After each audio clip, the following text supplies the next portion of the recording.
গল্প বলি এসো। আমি সুভাষ বলছি। শৈলেশ দে। আজকে শোনাবো ষষ্ঠ পর্ব। শুনতে ভালো লাগলে আমার চ্যানেলটি সাবস্ক্রাইব করে নিও আর ভিডিওটিতে লাইক ও কমেন্ট করে দিও। তাহলে শুরু করি। তাই হোক, তবে তাই হোক, তোমার স্বপ্ন সার্থক হোক, ভারত স্বাধীন হোক। হে স্বাধীনতার অগ্রদূত, তোমাকে শত কোটি নমস্কার। ১৯৪১ সাল ১৮ই মার্চ। সবেমাত্র ভোর হয়েছে। রাস্তায় লোক চলাচল শুরু হয়েছে একটি দুটি করে। পায়ে পায়ে হেঁটে চলেছেন ভগৎরাম। ধীর মন্থর গতি, নীড়-ভাঙা বিহঙ্গের মতো ছন্নছাড়া ভাব। সব যেমন ছিল তেমনই আছে, কোথাও কোনো পরিবর্তন নেই। সব ঠিক থাকবে, সব চলবে অপরিবর্তনীয় নিয়মের নির্দেশে। শুধু সুভাষবাবুই নেই। প্রায় ১.৫ মাসাধিক কাল কাবুলে কাটিয়ে একটু আগেই তিনি পাড়ি দিয়েছেন যুদ্ধরত ইউরোপের উদ্দেশ্যে। আবার কোনোদিন দেখা হবে কিনা কে জানে, আদৌ হবে কিনা তাই বা কে বলতে পারে। উত্তমচাঁদের কাছ থেকে বিদায় নিয়ে পরদিনই ভগৎরাম পা বাড়ালেন হিন্দুস্থানের দিকে। সুভাষ চলে গেলেন। আপাতত কিছুদিন তার ছুটি। এই ফাঁকে তার নির্দেশ মতো বাকি কাজগুলো সেরে ফেলা যাক। প্রথমেই গেলেন লাহোর। ফরওয়ার্ড ব্লকের অ্যাক্টিং প্রেসিডেন্ট সর্দার শার্দুল সিং কবি শের এখন ওখানেই রয়েছেন। সুভাষবাবুর লেখা জরুরি চিঠিখানি তাকে পৌঁছে দেওয়া দরকার। ২৮শে মার্চ, লাহোর থেকে কলকাতা। উদ্দেশ্য মেজদা শরৎবাবুর সঙ্গে দেখা করা। সুভাষবাবুর লেখা চিঠি ও মূল্যবান প্রবন্ধ দুটি তাঁকে পৌঁছে দিতে হবে। তবে এবার আর একা নন। বন্ধু হরমহিন্দর সিং। সুভাষের অন্তর্ধান পর্বের সঙ্গে তার কোনো সম্পর্ক না থাকলেও কীর্তি কিষাণ পার্টির তিনি একজন বিশ্বস্ত কর্মী। ভগৎরামের মুখ থেকে খুঁটিনাটি সমস্ত বিবরণ শুনতে শুনতে আনন্দে, আবেগে, গর্বে বারবার চোখ ঝাপসা হয়ে ওঠে শরৎবাবুর। অজ্ঞাতেই বুকের মধ্যে সেই ছোট্ট নামটি গুনগুনিয়ে ওঠে মিষ্টি সঙ্গীতের মতো, সুবি, সুবি, সুবি। তার বড় আদরের, বড় গর্বের সুবি। অর্ধেক পৃথিবীর অধীশ্বর ব্রিটিশ সাম্রাজ্যের সমস্ত শক্তিকে পর্যুদস্ত করে সে তার আপন লক্ষ্যে পৌঁছে গেছে। এবার শুরু হবে তার আসল সংগ্রাম। দিন আগত ওই। একটা কথা কুণ্ঠিতভাবে প্রশ্ন করলেন শরৎবাবু। তোমার কি টাকা পয়সার কিছু দরকার আছে ভাই? পেলে ভালোই হতো, হেসে জবাব দিলেন ভগৎরাম। ২ দিন বাদেই তো বোসবাবুর নির্দেশ মতো আবার আমাকে ছুটতে হবে পাহাড় পর্বত ডিঙিয়ে।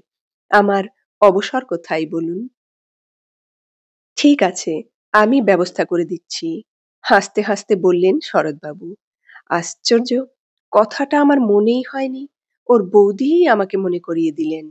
সুবীর কথা আমার চাইতে ওর বৌদিই ভালো বোঝেন কিনা। আমি জানি ভগৎরামের চোখে মুখে মুগ্ধ সম্ভ্রমের বিহ্বলতা। কথায় কথায় বোসবাবু নিজেই একদিন আমাকে বলেছিলেন যে আমার যা কিছু আবদার সবই বৌদির কাছে, তিনি আমার দ্বিতীয় জননী। শরৎবাবুর নির্দেশে বন্ধু হরমহিন্দর সিংকে নিয়ে এবার ভগৎরাম দেখা করলেন সুভাষের অন্তর্ধান পর্বের অন্যতম নায়ক, বিভির দায়িত্বশীল নেতা, শ্রদ্ধেয় সত্য বক্সির সঙ্গে। সেখানেও সেই একই দৃশ্যের অবতারণা, সেই একই ব্যাকুলতা। সুভাষ ভালো আছে তো? পথে তার কোনো কষ্ট হয়নি তো? কষ্ট? বড় দুঃখের এক মর্মরাঙা হাসি ফুটে উঠল ভগৎরামের চোখে মুখে। হাঁটা পথে পেশোয়ার থেকে কাবুলের রাস্তা যে কি দুর্গম, কি বিপদসংকুল তা আপনাকে বোঝাতে পারবো না বক্সিবাবু। অবাক হয়ে ভাবি যে কি করে এটা বোসবাবুর পক্ষে সম্ভব হলো। নেহাত ভগবানের আশীর্বাদ না থাকলে অনভ্যস্ত মানুষের পক্ষে এ পথ পাড়ি দেবার কথা চিন্তাও বুঝি করা যায় না। ঈশ্বরের অশেষ করুণা যে কষ্ট হলেও বোসবাবু এ পথ নির্বিঘ্নেই পেরিয়ে যেতে সক্ষম হয়েছেন। পরবর্তী প্রোগ্রাম কি জানতে চাইলেন সত্যবাবু। কাবুল ফিরে যাওয়া। বার্লিন থেকে বোসবাবুর কোনো মেসেজ এলে তা রিসিভ করতে হবে, আর আপনাকে একজন বিশ্বস্ত লোক দিতে হবে আমার সঙ্গে। তার কাজ হবে কাবুল গিয়ে আসন্ন সংগ্রামের প্রস্তুতি হিসেবে ইতালিয়ান লিগেশন থেকে ধ্বংসাত্মক কার্যকলাপ পরিচালনা করার মতো উপযুক্ত ট্রেনিং নেওয়া। বোসবাবুর নির্দেশ তাই। কবে নাগাদ ফিরে যেতে চাও সেখানে? খুব শিগগিরই। ঠিক আছে, তুমি ফিরে যাও, আমি শিগগিরই লোক পাঠানোর ব্যবস্থা করছি। পেশোয়ারে তোমার সঙ্গে সে মিট করবে। সে সময়ে বিভির গোপন কার্যাবলী পরিচালনার ভার ছিল শ্রদ্ধেয় জ্যোতিষ গুহর ওপর। অনতিবিলম্বে তার সঙ্গে যোগাযোগ করে সুভাষের পরিকল্পনার কথা বুঝিয়ে বললেন সত্যবাবু। কাবুল যাবার জন্য একজন বিশ্বস্ত ছেলে চায়, কাকে পাঠানো যায়? সহকর্মী কামাখ্যা রায়, বিনয় সেনগুপ্ত, চন্দ্রশেখর সেন, কমেট দাশগুপ্ত প্রমুখ সবাইকে নিয়ে শুরু হলো মন্ত্রণা সভা। কাকে পাঠানো যায় এ কাজের ভার দিয়ে? অত্যন্ত দায়িত্বপূর্ণ কাজ, বেশ মজবুত ছেলে চাই। শান্তিময় গাঙ্গুলিকে পাঠালে কেমন হয়? শান্তিময় গাঙ্গুলি? তার মানে আমাদের চঞ্চল? গুড সিলেকশন, যেমন কর্মঠ তেমনি বুদ্ধিমান ছেলে। হ্যাঁ, এই কাজের জন্য অনায়াসেই তার উপর নির্ভর করা চলে। তাহলে ওকেই পাঠানো যাক। ৪ এপ্রিল তারিখে ভগতরাম লাহোর ফিরে গেলেন বন্ধু সদি হরমহিন্দর সিংকে সঙ্গে নিয়ে। সেখান থেকে একাই চলে গেলেন পেশোয়ার। আগে থেকে একটা নিরাপদ আশ্রয়স্থলের ব্যবস্থা রাখা দরকার, নইলে সঙ্গীরা গিয়ে আশ্রয় নেবেন কোথায়?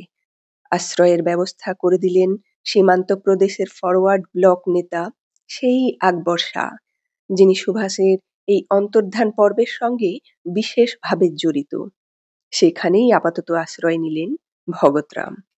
এবার সঙ্গীরা এসে গেলেই হয়। খুব একটা দেরি করতে হলো না সঙ্গীদের জন্য। ১৭ এপ্রিল তারিখে লাহোর থেকে এসে গেলেন বন্ধু সদি হরমহিন্দর সিং। ঠিক তার পরদিনই শান্তিময় গাঙ্গুলি গিয়ে হাজির হলেন পেশোয়ারের সেই গোপন আস্তানায়। যাত্রা শুরু হলো ২১ এপ্রিল উষা লগ্নে। এবার আর আগেকার পথ ধরে নয়, যেতে হবে মালাকান্ত পাস এর মধ্যে দিয়ে, অনেকটা পথ ঘুরে। সুভাষের পরিকল্পনাকে বাস্তবে রূপ দিতে হলে এখান থেকেই উপজাতীয় সর্দারদের সঙ্গে যোগাযোগ করা দরকার। বর্ডার পর্যন্ত যেতে হলো টাঙ্গায়। এ ব্যাপারে সবচাইতে বেশি সহযোগিতা পাওয়া গেল সীমান্ত গান্ধী আব্দুল গফুর খান সাহেবের বন্ধু সমুন্দর খাঁ ও তার ভাইপো জিয়ারত গুলের কাছ থেকে। জিয়ারত গুল সাহেব নিজেই তাদের বর্ডার পর্যন্ত পৌঁছে দিলেন টাঙ্গাওয়ালার ছদ্মবেশে। যাত্রী সংখ্যা মোট ৪ জন। সমুন্দর খাঁর দেওয়া বিশ্বস্ত গাইড শান্তিময় গাঙ্গুলি, সদি হরমহিন্দর সিং ও ভগতরাম স্বয়ং। পোশাক পরিচ্ছদের দিক থেকে সবাই খাঁটি পাঠান, শান্তিবাবুও তাই। কিন্তু দেখে কে বলবে যে ওই পোশাক পরিচ্ছদের আড়ালে যিনি আত্মগোপন করে রয়েছেন আসলে তিনি একজন আদি ও অকৃত্রিম বাঙালি ছাড়া আর কেউ নন। বেলা ১টা নাগাদ এলো ডিরচিত্রল নদী। দড়ির ঝোলায় নদী পার হয়ে আবার শুরু হলো দুর্গম পাহাড়ি পথে এগিয়ে চলার পালা। শুধু পথ আর পথ, চড়াই আর উতরাই। একটা পাহাড়ি গাঁয়ে রাত কাটিয়ে আবার যাত্রা শুরু হলো পরদিন ভোরে। সারাদিন চলার পরে অবশেষে এলো বারং নামে একটা পাহাড়ি গাঁ। এই গাঁয়ের আফেন্দি সাহেব হিন্দুস্থানের লোক, তদুপরি ভগতরামের পূর্ব পরিচিত বন্ধু। সুতরাং আশ্রয়ের জন্য ভাবনা নেই। পরদিনই চিনগাই। সঙ্গে এলেন গতরাত্রির আশ্রয়দাতা ভগতরামের বন্ধু সেই আফেন্দি সাহেব। ভারতের স্বাধীনতা সংগ্রামে একজন ভারতবাসী হিসেবে তাকে পিছিয়ে থাকলে চলবে কেন? সুতরাং আমিও আছি তোমাদের সঙ্গে। চলো, কিছু দূর এগিয়ে দিই তোমাদের। পেশোয়ার থেকে আনা গাইডকে এখান থেকেই বিদায় দেওয়া হলো। এবার তুমি ফিরে যাও ভাই। সমুন্দর খাঁকে আমাদের সেলাম জানিও। অনেক ধন্যবাদ তাকে। আশ্রয় নেওয়া হলো সোনাবর হোসেনের আস্তানা সোয়ান কিল্লায়। সোনাবর সাহেব এ অঞ্চলের মুকুটহীন সম্রাট। ইচ্ছা করলে হাজার হাজার দুর্ধর্ষ পাঠান তরুণকে তিনি দাঁড় করিয়ে দিতে পারেন চোখের নিমেষে। সুভাষের পরিকল্পনাকে বাস্তবে রূপ দিতে হলে সোনাবর সাহেবের মতো উপজাতীয় সর্দারের সহযোগিতা খুবই প্রয়োজন। শুনেই লাফিয়ে উঠলেন সোনাবর সাহেব। ইয়া, ইয়া, এই তো মর্দ কি বাচ্চার মতো কথা। হ্যাঁ, আমি তৈয়ার। জবান দিচ্ছি, হুকুম পেলে সঙ্গে সঙ্গে আমি দুশ্মন ব্রিটিশের খুনে পাহাড়ি মাটি লাল করে দেব। জান কবুল। দীর্ঘ পথ পরিক্রমার পর অবশেষে ২৬ তারিখে সবাই গিয়ে হাজির হলেন সফি ট্রাইবেল অঞ্চলে। আশ্রয় নিলেন সোনাবর সাহেবের বন্ধু মোহাম্মদ কামিল সাহেবের আস্তানায়। ২৭ তারিখে লোহারদের গাঁ। এখানে আদিবাসীরা যেমন দুর্ধর্ষ তেমনি স্বাধীনতা প্রিয়। বিশেষ করে রাইফেল তৈরি করতে এদের জুড়ি নেই বললেই চলে। লক্ষ্যভেদ করতে এমন অসাধারণ দক্ষতা সচরাচর বড় একটা দেখা যায় না। এ ব্যাপারে এদের কি ছোট কি বড় সবাই প্রায় সমান। হ্যাঁ, আমরাও আছি। এগিয়ে এলেন ওখানকার প্রতিষ্ঠাবান তরুণ আব্দুল রেজাক সাহেব। কেউ সেদিন পিছিয়ে থাকবে না। চলো, আমিও তোমাদের সঙ্গে যাচ্ছি কিছু দূর পর্যন্ত। পরদিন কুদাখিলা।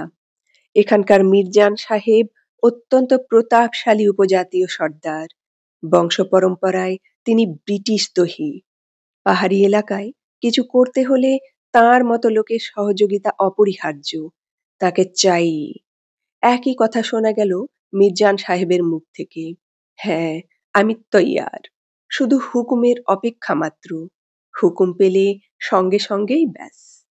এখান থেকেই ফিরে গেলেন ভগতরামের বন্ধু সেই আফেন্দি সাহেব ও লোহারদের গাঁয়ের তরুণ সর্দার আব্দুল রেজাক সাহেব। বাকি রইলেন মোট ৪ জন। ভগতরাম, সদি হরমহিন্দর সিং, শান্তিময় গাঙ্গুলি আর আফেন্দি সাহেবের দেওয়া একজন নতুন গাইড। পথে নানা জায়গায় যোগাযোগ স্থাপন করে অবশেষে একদিন হাজির হলেন আফগান সীমান্ত বরাবর একটা গাঁয়ে। এবার বিপদ এলো শান্তিবাবুর দিক থেকে। এতদিন তারুণ্যের শক্তিতে সবকিছু অগ্রাহ্য করে এলেও এবার আর তিনি কিছুতেই পারলেন না তার অনিবার্য পরিণামকে ফাঁকি দিতে। দেখা গেল দীর্ঘ পথ পরিক্রমার ফলে ইতিমধ্যেই তার পা দুটো বিষাক্ত ক্ষতে একেবারে অকেজো হয়ে পড়েছে। এ অবস্থায় পথ চলা তো দূরের কথা, উঠে দাঁড়ানো পর্যন্ত কষ্টকর। বাধ্য হয়েই একটি খচ্চর ভাড়া করতে হলো শান্তিবাবুকে বহন করার জন্য। তাছাড়া উপায় কি? কাজ তো আর ফেলে রাখলে চলবে না। যে করে হোক যেতেই তো হবে। বেলা ৩টে নাগাদ এলো কাবুল সড়ক। নতুন গাইডটিকে এখান থেকেই বিদায় দেওয়া হলো। আশ্রয় নেওয়া হলো একটা কালভার্টের নিচে, ধূলিসজ্জায়। কোনো দুঃখ নেই। অত ভালো মন্দ দেখার মতো অবকাশ তখন কোথায়? যেখানে হোক আশ্রয় হলেই হলো। পরদিন সকাল ৮টায় জালালাবাদ। আর ভয় নেই। দুর্গম পাহাড়ি পথের এখানেই শেষ। এবার কাবুলগামী একটা বাস বা ট্রাক ধরতে পারলেই নিশ্চিন্ত। এই সেই জালালাবাদ, বললেন ভগতরাম। এখানেই বোসবাবু রাত কাটিয়েছিলেন। এই বাড়িতে। এই বাড়িতে? মুগ্ধ অপলক দৃষ্টি মেলে তাকিয়ে রইলেন শান্তিবাবু। মহান বিপ্লবীর পদস্পর্শে ধন্য এ বাড়ি যে তার কাছে তীর্থভূমি। এর ধূলি কণাটুকুও যে তার কাছে পবিত্র। জালালাবাদ থেকে টাঙ্গাইল সুলতানপুর, সেখান থেকে ট্রাক ধরে ১লা মে তারিখে সোজা কাবুল। সরাই জাজিয়ানের একটা আস্তানায় অসুস্থ শান্তিবাবু ও সদি হরমহিন্দর সিংকে রেখে সঙ্গে সঙ্গে ভগতরাম পা বাড়ালেন উত্তমচাঁদের বাড়ির দিকে। অনেক দিন দেখা নেই, সর্বাগ্রে তার সঙ্গে দেখা করে এখনকার বর্তমান পরিস্থিতিটা একটু যাচাই করে নেওয়া প্রয়োজন। আসুন আসুন, ভগতরামকে দেখেই সানন্দে অভ্যর্থনা জানালেন উত্তমচাঁদ। কবে ফিরলেন হিন্দুস্তান থেকে? আজই, একটু আগে। আসন গ্রহণ করে বললেন ভগতরাম। তারপর এখানকার খবরাখবর কি বলুন? খবর ভালোই। 28শে মার্চ তারিখে বোসবাবু নির্বিঘ্নে বার্লিন পৌঁছে গেছেন। ওখান থেকে যে সব ম্যাগাজিন এসেছে তাতেই এ খবর বেরিয়েছে, ছবিও ছেপেছে। তাছাড়া হাজী সাহেবের বাড়ির ঠিকানায় তার চিঠিও এসেছে, সুতরাং সেদিক থেকে নিশ্চিন্ত। ভাবনার কারণ ঘটেছে অন্য দিক থেকে। কি রকম? অলস দৃষ্টিটা তীক্ষ্ণ হয়ে উঠল ভগতরামের। কদিন আগে একজন উচ্চপদস্থ আফগান গোয়েন্দা কর্মচারী এসে আমার কাছে খোঁজ খবর নিচ্ছিলেন। তার ধারণা আমাদের এই মহল্লায় নাকি হিন্দুস্থানের একজন নামকরা বিপ্লবী নেতা ও তার একজন সঙ্গী কিছুদিন আগে পর্যন্ত আত্মগোপন করেছিলেন। কোথায়, কোন বাড়িতে, কার কাছে, এইসব নানা রকম জেরা আর কি। আপনি কি বললেন? সপ্রশ্ন দৃষ্টিতে তাকালেন ভগতরাম। স্রেফ অস্বীকার করলাম। কিন্তু কে কার কথা শোনে? ঘুরে ফিরে সেই একই কথা, একই প্রশ্ন। পরেও কয়েকবার এসেছিলেন সন্ধান নিতে। তবে সন্দেহ হলেও এখনো পর্যন্ত সঠিক কিছু আঁচ করতে পেরেছেন বলে মনে হয় না। পলাতক বিপ্লবীটির নামধাম বলেছেন কিছু? না, তা বলেননি। ইচ্ছা করেই তার নাম তিনি চেপে গেছেন। তবে সঙ্গীটির নাম বলেছেন। কি নাম বলেছেন? ভগতরাম। জেনে গেছে তাহলে? সশব্দে হেসে উঠলেন ভগতরাম। কোই বাত নেহি, জানে দিজিয়ে। হাসির কথা নয় ভাই সাহেব, সংশয় ভরে বললেন উত্তমচাঁদ। জানাজানি যখন হয়ে গেছে তখন একটু হুঁশিয়ার থাকবেন। বেশ, তাই থাকব, হাসতে হাসতে জবাব দিলেন ভগতরাম। তবে নিশ্চিন্ত থাকুন যে ভগতরামকে গ্রেপ্তার করার মতো গোয়েন্দা তামাম দুনিয়াতে আজও কেউ জন্মায়নি। কাজেই তার প্রমাণ পাবেন। যাক, আমি এবার চলি ভাই সাহেব, নমস্তে। এবার ভগতরাম গিয়ে দেখা করলেন ইতালিয়ান বন্ধু সেই মিত্র ক্রেসিনির সঙ্গে। বোসবাবুর নির্দেশ মতো কলকাতা থেকে লোক এসে গেছে। পরবর্তী প্রোগ্রাম কি বলুন? ইতালিয়ান এম্বাসির মাধ্যমে সঙ্গে সঙ্গে সে খবর পৌঁছে গেল বার্লিনে অবস্থিত সুভাষের কাছে। হ্যালো, সিনার বোস, আমি কাবুলের ইতালিয়ান এম্বাসি থেকে কথা বলছি। কলকাতা থেকে লোক এসেছে, পরবর্তী নির্দেশ চাই। যথাসময়ে বার্লিন থেকে ইথার তরঙ্গে ভেসে এলো সেই তেজদীপ্ত কণ্ঠস্বর। আমি সুভাষ বলছি। সিনর বোস, সিনর বোস, সারা পড়ে গেল ইতালিয়ান দূতাবাসের সর্বত্র। সিনর বোস কথা বলছেন সুদূর বার্লিন থেকে। কলকাতা থেকে যিনি এসেছেন তার নাম কি? সত্যবক্সী জেলের বাইরে আছেন তো? সত্যবাবুর বন্ধুদের মধ্যে কেউ গ্রেপ্তার হয়েছেন কি? হয়ে থাকলে তাদের নাম কি? শান্তিবাবুর পায়ের অবস্থা তখন অত্যন্ত শোচনীয়, তাই তার পক্ষে ইতালিয়ান এম্বাসিতে গিয়ে জবাব দেওয়া সম্ভব হলো না। জবাব দিলেন তার লিখিত বক্তব্য অনুযায়ী রাষ্ট্রদূত অ্যালবার্ট কেরানি স্বয়ং। সত্যবক্সী এখনো ধরা পড়েননি, তার বন্ধুরাও কেউ গ্রেপ্তার হননি।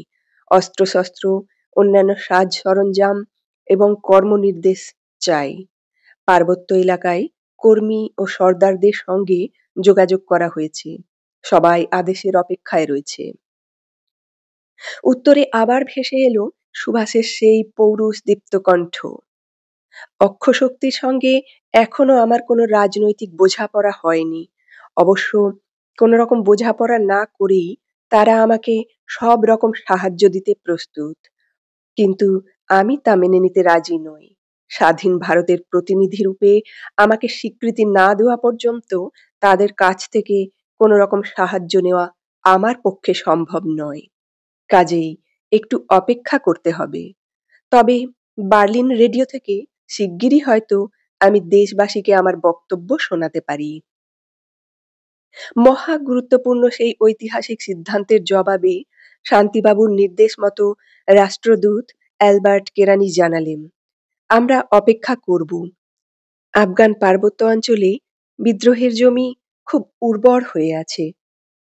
আপনার সফল অন্তর্ধানে প্রচুর আশা ও সম্ভাবনায় উৎফুল্ল ভারতের জনসাধারণ বিপ্লবানুগ হয়ে উঠেছে। শান্তিবাবু একটু সুস্থ হয়ে উঠতেই ইতালিয়ান লিগেশনের তরফ থেকে একটা গোপন বৈঠক ডাকা হলো কাবুল থেকে ২৫ মাইল দূরবর্তী পাগমন এর একটি পার্বত্য স্বাস্থ্য নিবাসে। রাষ্ট্রদূত অ্যালবার্ট কেরানি, মিসেস কেরানি, অ্যাঞ্জেলোটি, শান্তিবাবু, ভগতরাম প্রমুখ সবাই গিয়ে সেখানে হাজির হলেন একে একে। কেউ বাদ নেই। পরিচয় করিয়ে দিলেন ভগতরাম। ইনি শান্তিময় গাঙ্গুলি। বোসবাবুর নির্দেশ মতো ইনিই সম্প্রতি কাবুলে এসেছেন কলকাতা থেকে। সবাই খুশি হলেন শান্তিবাবুর সঙ্গে কথাবার্তা বলে। স্বাস্থ্য ও বুদ্ধির দীপ্তিতে উচ্ছল প্রাণবন্ত যুবক। মনে হয় ট্রেনিং এর কাজটা খুব অল্প দিনের মধ্যেই তিনি আয়ত্ত করে নিতে পারবেন। আরো কয়েকবার বৈঠক ডাকা হলো এমনি করে। কিন্তু কোথায় ট্রেনিং, কোথায় কি? সবাই চুপচাপ। সবার চোখে মুখে কেমন যেন একটা সন্ত্রস্ত ভাব। বেশ বোঝা যায় যে গুরুতর রকম কিছু একটা ঘটেছে। বাইরে কোনো প্রকাশ না থাকলেও তার ভেতরের উত্তাপটা যেন সহজেই অনুমান করা যায়। কেটে গেল দীর্ঘ ১ মাস। কিন্তু অবস্থার এতটুকুও পরিবর্তন দেখা গেল না। বরং যুদ্ধ পরিস্থিতির চাপে কাবুলের ইতালিয়ান ও জার্মান এমব্যাসি কেমন যেন বিচ্ছিন্ন হয়ে যেতে লাগলো ইউরোপ থেকে। সবাই নিঃশব্দ, নিশ্চুপ। এমনকি সুভাষের দিক থেকেও নতুন আর কোনো খবরাখবর নেই। নেই কোনো পথ নির্দেশের ইঙ্গিত। কোনো দিক থেকে কোনো রকম সাড়া শব্দ না পেয়ে অবশেষে ৩ জনেই আবার পাড়ি জমালেন হিন্দুস্থানের দিকে। ঠিক হলো আপাতত একা উত্তম চাঁদই যোগাযোগ রক্ষা করে চলবেন ইতালিয়ান এমবাসির সঙ্গে। তাঁর কাছ থেকে খবর পেলে সঙ্গে সঙ্গেই সবাই আবার পা বাড়াবেন কাবুল উপত্যকার দিকে।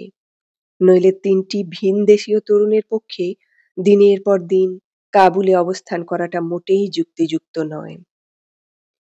যুদ্ধ পরিস্থিতি অত্যন্ত জটিল। তদুপরি কাবুলে বসবাস করার মতো উপযুক্ত ছাড়পত্র বা ভিসাও তাদের নেই। এ অবস্থায় কখন যে কোন দিক থেকে বিপদ আসবে তা কে বলতে পারে? কেটে গেল আরো কয়েক মাস। ইতিমধ্যে ২-৩ বার লাহোর গিয়ে ভগতরামের সঙ্গে দেখা করলেন শান্তিবাবু। কিন্তু ফল দাঁড়ালো সেই একই। কোনো খবর নেই। কাবুল থেকেও কোনো খবর আসেনি। সন্দেহের দোলায় দুলতে লাগলেন সত্য বক্সী প্রমুখ বিভির কর্মকর্তাগণ। কি ব্যাপার? মনে হয় কোথাও যেন একটা জটিল অঙ্কের প্রশ্ন উত্তর সব তালগোল পাকিয়ে গেছে। নইলে এমন তো হবার কথা নয়। অবশেষে ৪২ সালের জানুয়ারি মাসে আবার শান্তিবাবুকে পাঠানো হলো খবর সংগ্রহ করার উদ্দেশ্যে।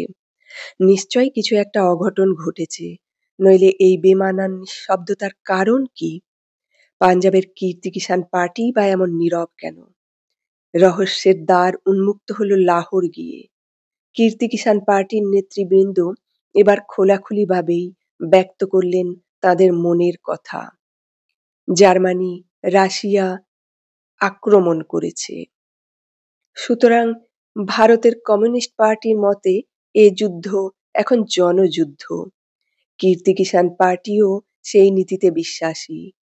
এ অবস্থায় ইংরেজের সঙ্গে আর বিরোধ নয়, বরং তাদের সঙ্গে হাত মিলিয়ে কি করে সেই ফ্যাসিবাদকে উৎখাত করা যায় এখন থেকে তাই হবে তাদের প্রধান কাজ। কাজেই সুভাষ বোস বা তাঁর কার্যাবলীর সঙ্গে কোনো রকম সম্পর্ক রাখা এখন থেকে আর তাদের পক্ষে সম্ভব নয়। একটা বিস্মিত আঘাতে স্তব্ধ হয়ে গেলেন শান্তিবাবু। যে কীর্তি কিষান পার্টি প্রথম থেকেই সুভাষচন্দ্রের অন্তর্ধানের ব্যাপারে ওতপ্রোতভাবে জড়িত ছিল, আজ তাদের এ কি বিচিত্র মনোভাব! মানলাম যে জার্মান রাশিয়া আক্রমণ করেছে, তা বলে মাত্র গতকালও যে সাম্রাজ্যবাদী ইংরেজ ছিল আমাদের সবচাইতে ঘৃণ্য শত্রু, আজ রাতারাতি সে আমাদের মিত্র হয়ে গেল কোন যুক্তিতে? ইংরেজের সঙ্গে হাত মেলানোর অর্থ কি সাম্রাজ্যবাদকে সমর্থন করা নয়? আপনার কি অভিমত ভাই সাহেব? ভগতরামকে লক্ষ্য করে প্রশ্ন করলেন শান্তিবাবু। আমাকে মাপ করবেন ভাই সাহেব, একটা প্রচ্ছন্ন মর্মবেদনা ফুটে উঠল ভগতরামের কণ্ঠে। পার্টির নির্দেশ আমাকে মানতেই হবে, তবে ব্যক্তিগতভাবে এসব ব্যাপারের মধ্যে নিজেকে আমি জড়াতে অনিচ্ছুক। যারা আমার ভাইকে ফাঁসি দিয়েছে তাদের সঙ্গে কিছুতেই আমি হাত মেলাতে পারবো না, কোনো মতেই না। আমি তাদের দুশমন, দুশমনই থাকবো চিরদিন। সঙ্গে সঙ্গে লাহোর ত্যাগ করে কলকাতার দিকে পাড়ি দিলেন শান্তিবাবু। আর দেরি নয়, যত তাড়াতাড়ি সম্ভব কলকাতা ফিরে গিয়ে পার্টিকে খবরটা জানিয়ে দেওয়া প্রয়োজন। তবু কিছুতেই কিছু হলো না। কীর্তি কিষাণ পার্টির অসহযোগিতার জন্য হোক বা যে কারণেই হোক, অনিবার্য দুর্যোগকে এবার আর কিছুতেই এড়ানো গেল না। ফলে এতদিন হাজার চেষ্টা করা সত্ত্বেও পুলিশ যে রহস্যের কিনারা করতে পারেনি, এবার আর তাদের কাছে কোনো কিছুই অজানা রইল না।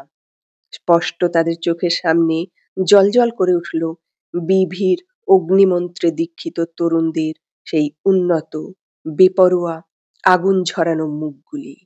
সত্য বক্সী, জ্যোতিষ গুহ, কামাখ্যা রায়, সত্যব্রত মজুমদার, বিনয় সেনগুপ্ত, শান্তিময় গাঙ্গুলি, ধীরেন সাহা রায়, সুবোধ চক্রবর্তী, রাতুল রায়চৌধুরী, জগদীশ সেন, জিতেন সরকার, নীরেন রায়, সুধীর বক্সী প্রমুখ কেউই সেই তালিকা থেকে বাদ গেলেন না।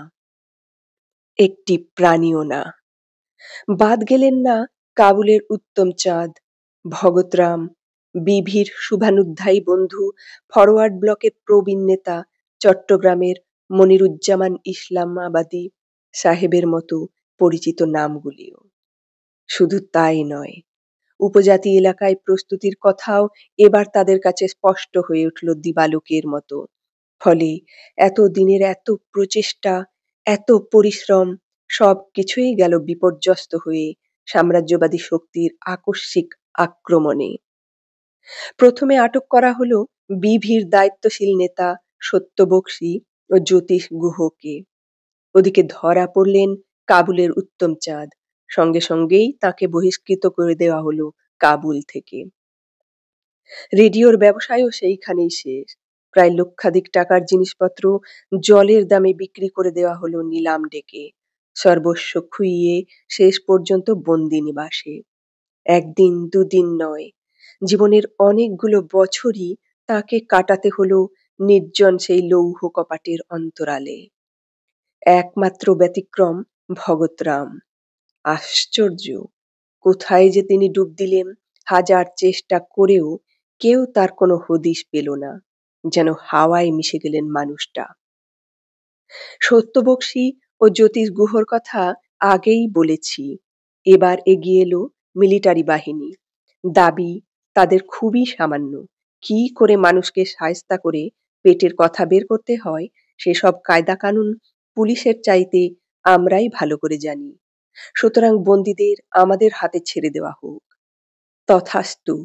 সঙ্গে সঙ্গে দুজনকে দিল্লির লালকেল্লায় ঠেলে দেওয়া হলো হিংস্র দানবের উদ্যত থাবার সামনে। তারপর যা হলো তা সহজেই অনুমেয়। অহংকার ওদের মিথ্যে নয়, কায়দা কানুন সত্যিই ওদের অসাধারণ। এমন নির্মম, অমানুষিক নির্যাতন একমাত্র ওদের পক্ষেই বুঝি সম্ভব। কোনো সুস্থ মানুষের পক্ষে তা কল্পনা করাও কঠিন। চুপ করে রইলে কেন? ভালো চাও তো এখনো বলো, বলো সুভাষ বোসকে তোমরা কোথায় পাঠিয়েছ? বলবে না? সিপাই, চালাও। নির্যাতনের যত রকম পন্থা আছে কিছুই আর বাদ গেল না। ডান্ডা পেটায়, কম্বল ধুলায়, আঙুলে পিন ফোটানো, মলদারের রুল ঢোকানো, সবই প্রয়োগ করা হলো একে একে। তাতেও রেহাই নেই। শুধু চালাও আর চালাও। যত পারো চালাও। নতুন করে চালাও। হাত ব্যথা হলে অন্যকে দাও। তবু থামলে চলবে না। জ্ঞান হারিয়ে ফেললেও রেহাই নেই। কতক্ষণ আর থাকবে এভাবে? এক সময়ে না এক সময়ে জ্ঞান ফিরে আসবেই। তারপর আবার চালাও। জোরসে চালাও। আর জোরসে। দাঁত কামড়ে নিঃশব্দে পড়ে রইলেন সত্যবাবু। সুভাষ শুধু তার বিপ্লবী সতীর্থই নন, সুভাষ তার অভিন্ন হৃদয় বন্ধু। সুভাষ তার গর্ব।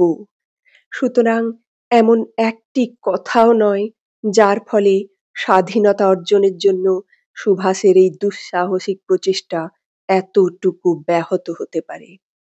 প্রাণ যায় যাক, তবু কোনো কথা নয়, একটি কথাও নয়। অসুস্থ সত্যবাবুর পক্ষে কি করে যে সেদিন এই অমানুষিক নির্যাতন সহ্য করা সম্ভব হয়েছিল তা ভাবতেও অবাক লাগে। তাও একদিন দুদিন নয়, দিনের পর দিন, মাসের পর মাস। সহ্য করতে পারলেন না জ্যোতিষবাবু। দিনের পর দিন সেই পৈশাচিক নির্যাতনের ফলে হঠাৎ একদিন তিনি অসুস্থ হয়ে পড়লেন গুরুতরভাবে।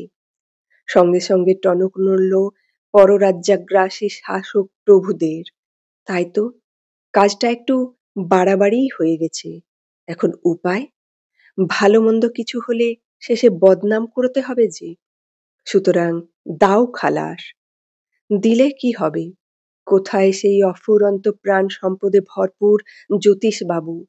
মাত্র কিছুদিন বাদেই বিভির এই সার্থক নায়ক মৃত্যুর কোলে ঢলে পড়লেন, স্বাধীনতা সংগ্রামের ইতিহাসে এক গৌরবোজ্জ্বল ভূমিকা সৃষ্টি করে।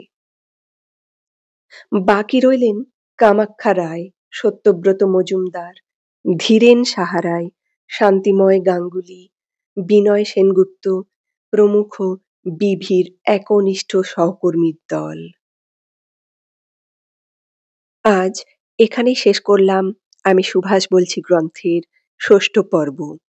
তোমরা বুঝতে পারছো তো আমাদের মাতৃভূমিকে স্বাধীন করার জন্য বিপ্লবীরা কি পরিমাণ কষ্ট সহ্য করেছিলেন?